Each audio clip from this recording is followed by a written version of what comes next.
Hi hello welcome to my mini vlog. Hi friends, ఎలా ఉన్నారు? So నేనైతే బాగున్నాను. మీరు ఎలా ఉన్నారో నా కామెంట్ సెక్షన్లో కామెంట్ చేయండి. మన ఛానల్ ఎవరైతే ఫస్ట్ టైం చూస్తున్నారో ప్లీజ్ టు సబ్స్క్రైబ్ చేసుకోండి. పక్కన బెల్ బటన్ నొక్కండి, నోటిఫికేషన్ వస్తుంది. సో ఈరోజు వీడియో ఏంటంటే పండు మిరపకాయల పచ్చడి అనమాట. సో పండు మిర్చి ఈ సీజన్లో చాలామందికి దొరుకుతాయి కదా. సో చాలా బాగుంటుంది అన్నమాట ఈ సీజన్లో పెట్టుకుంటే. ఇలా మంచిగా ఫ్రెష్గానైతే కడుక్కోవాలి. కడుక్కొని ఇలా కాళ్ళు తీసుకుంటూ తడి లేకుండా తుడుచుకోవాలన్నమాట. మంచిగా తడి లేకుండా అయితే తుడుచుకొని పక్కన పెట్టేసుకోవాలి. చూసారు కదా ఎంత మంచిగా ఫ్రెష్గా ఉన్నాయి కదా. సో మంచిగా జ్యూసీగా ఉంటాయి అన్నమాట. తడి ఉంటే పచ్చడి అనేది ఖరాబ్ అవుతుంది.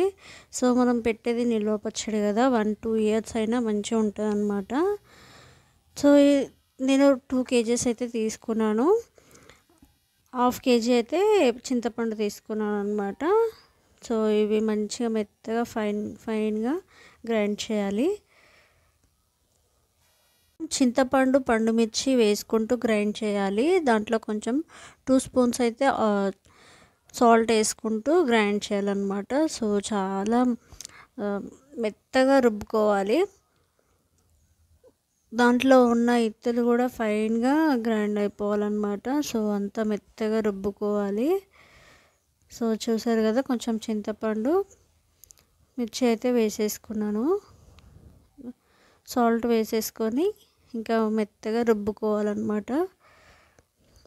ఈ కొలతతోనే నేను ప్రతి వేసినప్పుడల్లా నేను ఈ చెంచాతో 2 స్పూన్లు అయితే వేసేసుకుంటూ రుబ్బుకుంటాను అన్నమాట.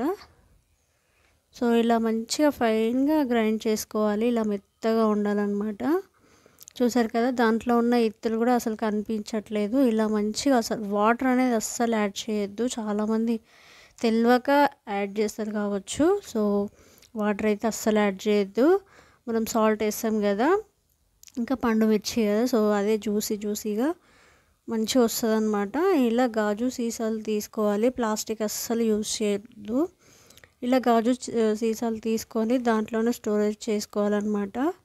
ఎందుకంటే ప్లాస్టిక్లో పెడితే ఉప్పు తినేస్తుంది. సో ఇలా గాజు సీసాలు అయితే తీసుకొని దాంట్లో మనకు నచ్చినప్పుడల్లా, తినాలనిపించినప్పుడల్లా మనం కొంచెం తీసుకొని పోపు పెట్టుకోవాలన్నమాట. లేకపోతే మొత్తం పెట్టుకున్నా పర్లేదు. ఇలా స్టోరేజ్ పెట్టుకోవచ్చు. ఇందులో ఫ్రిడ్జ్లోనే మంచిగా పెట్టుకోవచ్చు అన్నమాట. సో చాలా బాగుంటుంది. మీరు కూడా తప్పకుండా ట్రై చేయండి. చాలా టేస్టీ ఉంటుంది పండు మిర్చి పచ్చడి. ఇలా నేనైతే 4 సీసాలు అయితే తీసుకున్నాను.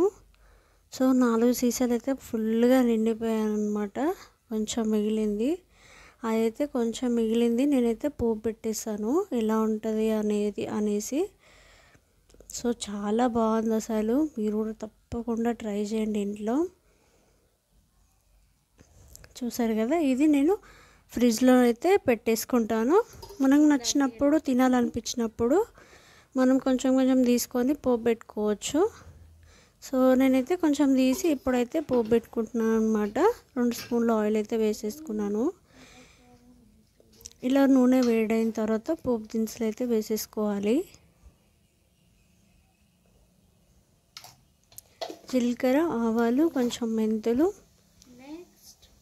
శనగపప్పు కొంచెము వేసుకొని ఇలా మంచిగా వెల్లిపాయలు ఒక 3 లేదా 4 చిన్నగా ఇలా కట్ చేసుకొని వేసేసుకోవాలి. ఇలా మంచిగా పోపు పెట్టుకొని పచ్చళ్ళలో కలుపుకొని తింటే చాలా బాగుంటుంది అసలు. వెల్లిపాయతోటి పోపు చాలా మంచిగా ఉంటుంది పచ్చళ్ళు అయితే. మీరు కూడా తప్పకుండా ఇంట్లో ట్రై చేయండి. ఈ సీజన్ కదా, మనకు మార్కెట్లలో మంచిగా దొరుకుతాయి అన్నమాట. సో మంచిగా ఫ్రెష్గా ఉన్నాయి తీసేసుకోవాలి. ఇలా 1 స్పూన్ అయితే నేను పసుపు వేసేసుకున్నాను. కొంచెం కరివేపాకు, కొంచెం కొత్తిమీర వేసేసుకొని ఆఫ్ చేసేసుకోవాలి.